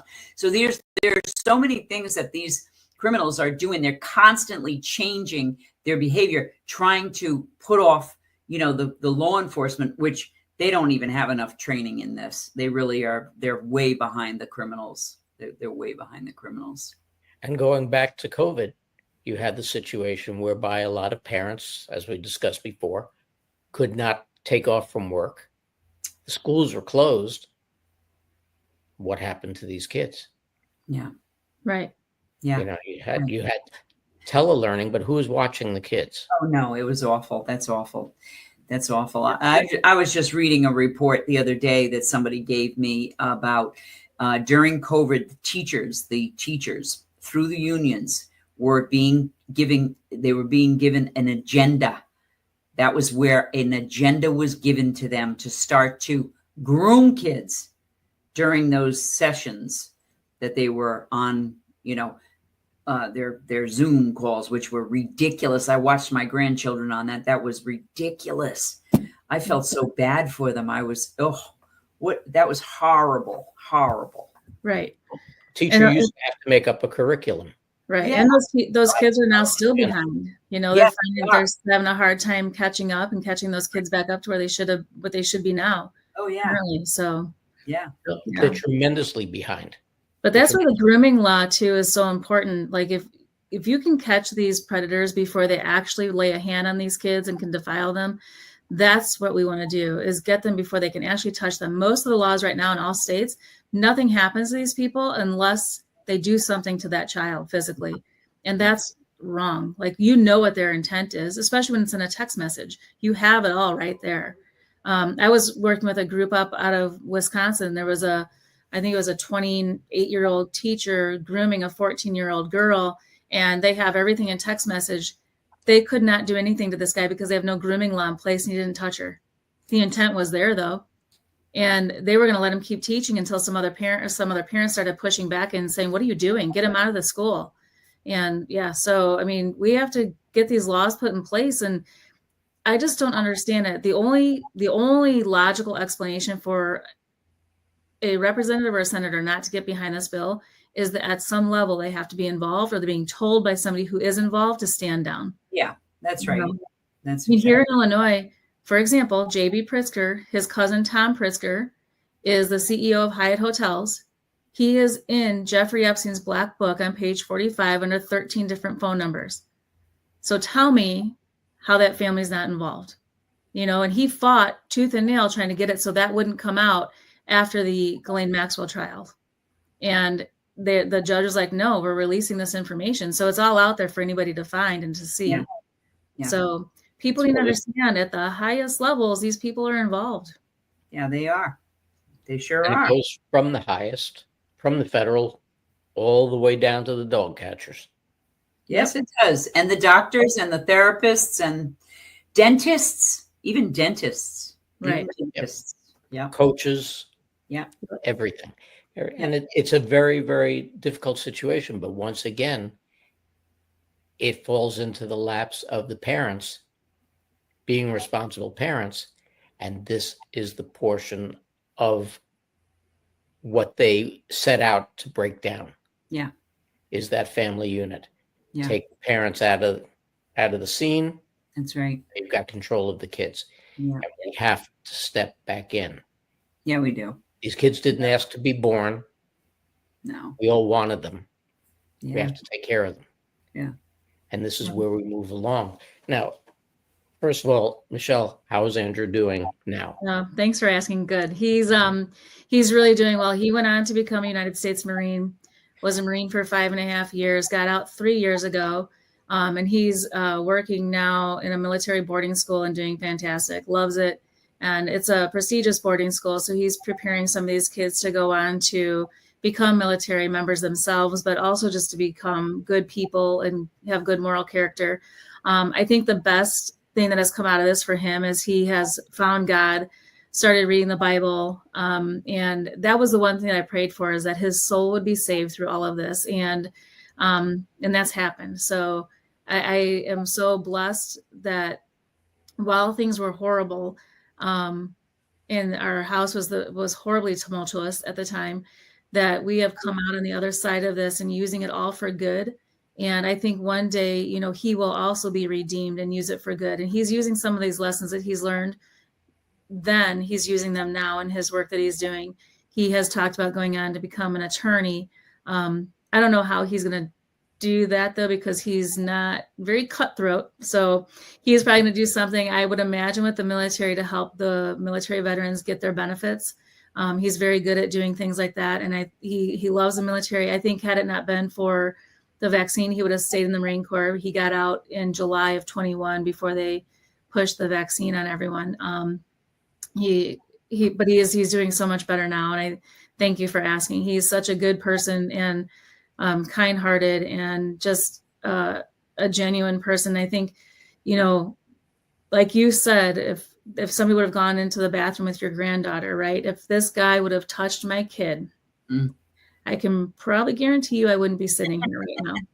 And the other thing too is if he would have ruined him to where he couldn't be the person that God intended him to be, that guy would have another reckoning coming, because I worked very hard on that kid and very hard on that heart. And he's just a great person. So thanks for asking. He's doing very well now. Well, look, when people are grooming people, it's psychological warfare, which we're in the middle of as it stands to begin with. Yep. And psychological abuse tends to leave long-lasting effects. Yeah. Yes. And it's just another way and another direction in which we've got to protect our children. Right. I can't say it enough.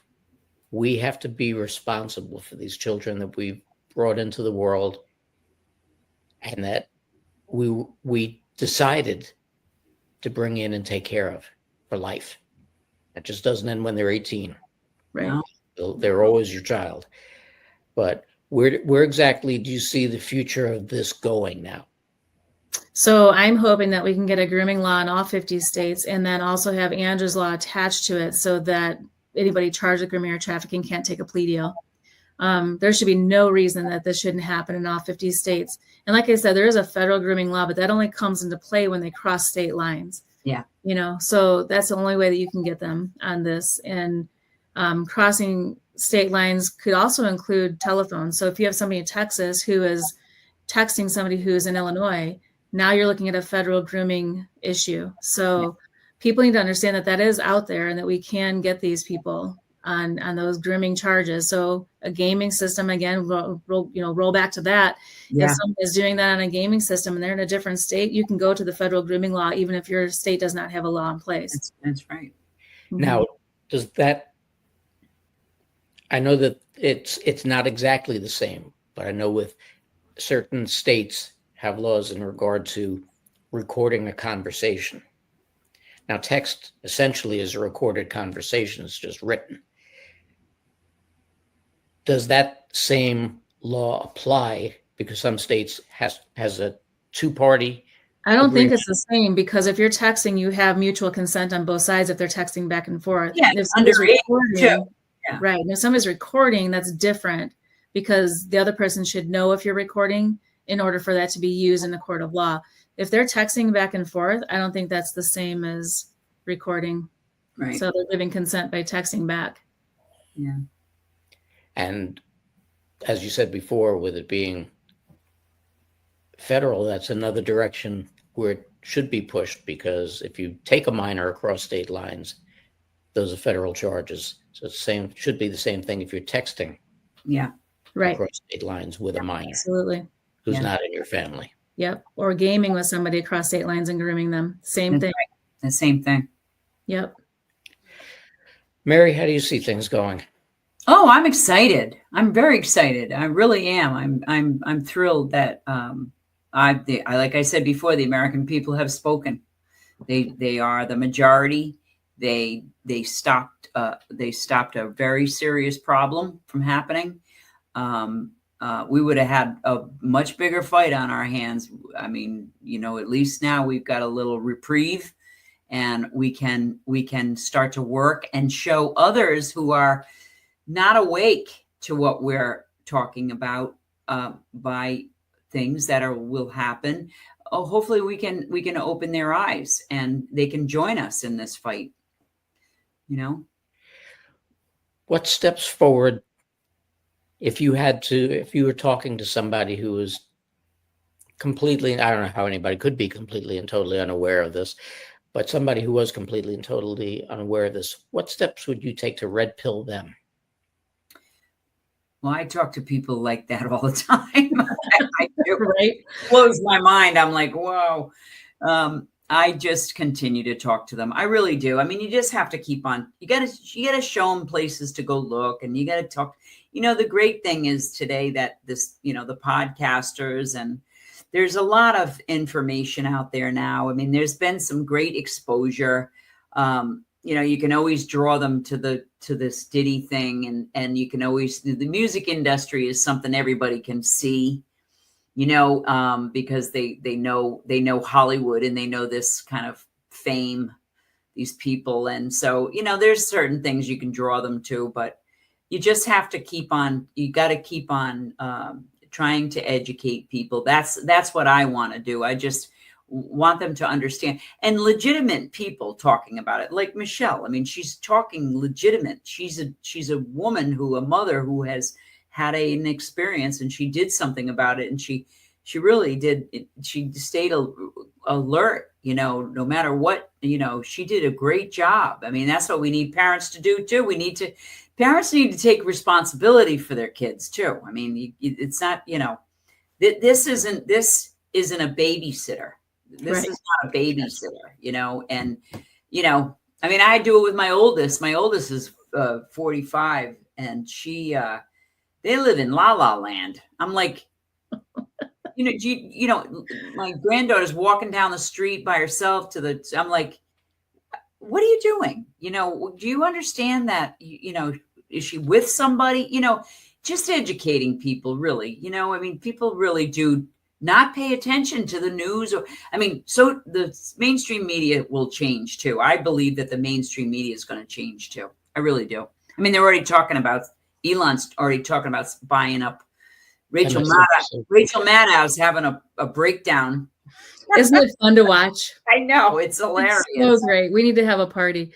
I think too is, everybody has these phones, and nobody remembers anybody's phone numbers anymore too. So when your kids are little, make sure they know somebody's phone number, can memorize it, say it back to them, so that if they are lost or whatever, they can borrow somebody's cell phone. Because most people are good, right? Most people are good. And I think because there's so much evil in the world, that's what we talk about all the time, we forget that we do have really good people in the world, and that inherently we are good people. And so make sure those kids know a phone number that they can memorize. Take the easiest one in the family that they can memorize. If you go to the zoo with them or something like that, I remember doing this, when I had other family members that were young, I would take a piece of like paper. It wasn't paper, but you could clip it around their shoestring, and it had the phone number on there so that if they couldn't remember, they were too young, and it was at least on their shoe, just something like that, so that somebody would know that they could contact someone for that kid and let the kid know where it's at. Like, so just things like that. You feel like you're being stupid or being too hyper vigilant, but I mean, once they're gone, then it's really too late, so do some of those sorts of things, and, just make sure that you do everything you can to fight for your kids. Yeah. Those kids who parents fight for them, 79% of those kids will become productive members of society. If you don't fight for your children, they're going to become a victim of society. And that's one thing that other people talk about too. And, Lynn's talks about that, right? You're like Liz Piper Loomis. She talks about being a victim, then being a survivor, and then being an overcomer. That's right. So I think Andrew is finally where he's at the overcomer stage, and he's no longer a victim. He's no longer a survivor, but he's overcoming, and he will be redeemed here soon. And I think that what was hard for him is that over this last year, I had been being redeemed as a mother and using this and our story to push to save other kids. At one point he looked at me, he goes, Mom, he's like, you've already saved me. You don't have to keep doing this. I looked him in the eye. I said, okay, Satan. And he looked at me and I said, what better way would Satan like to stop me from saving God's other children than to use the person I love the most in this world to tell me to stop? And he just kind of backed off, and he never mentioned it again. And we've been moving forward ever since. So I just think it's important to see the bigger picture, and that, General Flynn talks about this all the time. It's mission over ego, right? Like, you have to know what the mission is in front of you, and you have to keep pushing forward in that, and humble yourself with what's happening and what these doors being opened. I don't care who's standing in front of me. If President Trump was standing in front of me, I would tell him the same thing. I need you to sign this bill into law. That's right. That's right. You work for me, President Trump. Like, that's right. That's what we have to understand. We can't be putting these people on pedestals. And that's what a lot of this Great Awakening is about. It's like, we all put our pants on the same way. Right. Unless we're able to jump up and put both legs in their pants at the same time, then I'll be a little impressed. But until that happens, they work for us, and we need to let them know that and keep reminding them of that, and not be afraid to approach these people who are on the boards of, I just don't get these school boards. Like, they think that they are like, God's greatest gift to mankind. I'm like, no, you work for me. Do you understand that? Like, so, we're in the middle of overturning one of our school boards here, and it's going to be fantastic, and I never thought it would happen. And so that's the thing, is just dig in, protect your kids, fight for them, and don't ever give up. And we're going to make change one county at a time if we have to where it changes the entire country. Don't be afraid. People have to stop the fear. The fear comes from the dark side. All you got to do is just get past that line. It'll be fine. Everything will be fine. They're more afraid of you than they of you, of you are you, Right. Now, one final question before we go, and probably shouldn't have saved this for last. What do you see as the future of the rehabilitation for the rescued children? How are they going to go about that?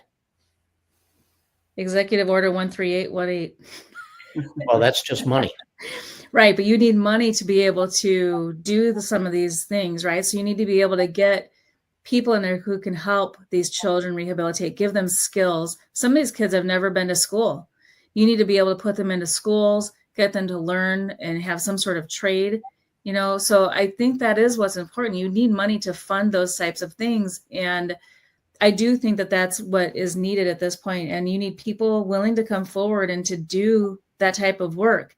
And I do think that a lot of the things that President Trump is doing, he's talking about no income tax, right?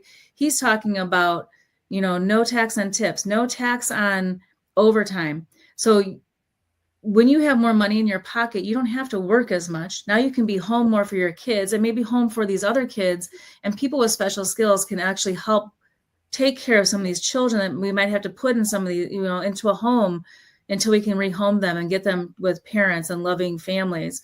but you're going to need people to rehabilitate them and get them where they need to and give them life skills so that they can, you know, be a productive member of society. So that's where I see things going. Well, I think that we're going to have to evaluate the foster care system and just kind of rip that up. We're going to have, there's some loopholes in there that, you know, when, like, for example, a person who's charged with neglect as a foster parent, they can go on to another state and become a foster parent. That's a loophole. That's a bad thing. It doesn't follow them, their charges that they've, you know, had on them. So there's a lot of things that we've got to do. I've been looking into this very deeply, and it's all different levels of trauma, different levels of ages in trauma. They are younger and younger today. Unfortunately, they are younger and younger. But those kids are able to, if the right therapy, the right people around them can bring them out to where they're not even traumatized almost. But when you're getting into like 10 to 15 years old, you're dealing with a different, you know, kind of monster, kind of not the kid, but the whole overall trauma, the monster of the trauma. And so we are going to need deliverance. We're going to need spiritual leaders, spiritual people that do this. Dan Duvall is a guy. There's people that are very good at this. I was in Sacramento. There is a GT church out there that Pastor Dave Bryan, his group, they're phenomenal people. They have a prison out there. They're going to redo a prison where it's going to be a facility for children, and they're going to model this. They have a piece of heaven. It's going to have to be spiritual. That's where I see it, because this is the kind of thing where this is the spiritual warfare we're in. This is a very dark thing, and taking these children out of this darkness it's going to take some special people, but it's going to take some special places. So, you know, that's why I got so concerned about, that's why I did this project, Defend and Protect Our Children, was because I kept thinking to myself, what is society going to be and where are we going to put these kids if we are going to have so many of these children who are traumatized? What's going to go on here? I mean, it bothered me. It kept me up at night. It was why I was talking to the Lord all the time about this. So that's really been my whole kind of the end result is, okay, we've got the kids. Because I've heard people say that rescue children, yeah, we saved, 1,000 children. You talked about that earlier. Well, where did you put them? You can't put them back into foster care. They're going to be, that's like, giving a child some hope and then, pulling their blankets off, like you can't do that to kids and put them back into a system where they know it's going to be dangerous for them, that they're going to be treated the same way. So that's the kind of thing we've got to get together. That's a whole nother level of this part of taking care of children. We have a responsibility to find the best place, and we do need to get good churches and good people in those good churches to help do that too. There are people that want to take children in, and we have to come up with a program. We have to figure it out. We could figure it out. Good people can figure it out.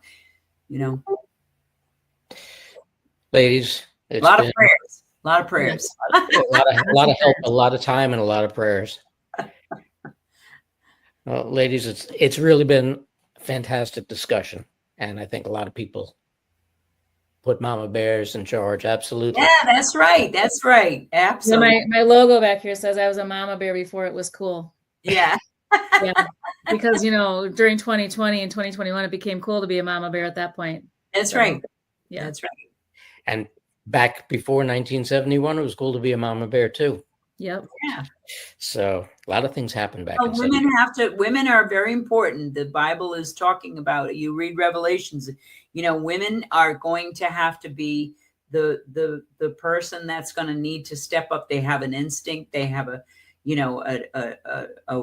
motherly, maternal kind of thing. And we need women that to stand up. I mean, there's many women, strong women in the Bible that saved, a lot of people's lives and so forth. So we need women to do that. They're really the center of the family and the most important part. I mean, fathers are, believe me. I mean, we believe me, fathers do the same thing. There are fathers that are that have had their children, who are the caregivers too, that have had their children taken away too, and they are raising children too, and they, it's just a matter of coming and understanding that we need. Mothers do tend to see things.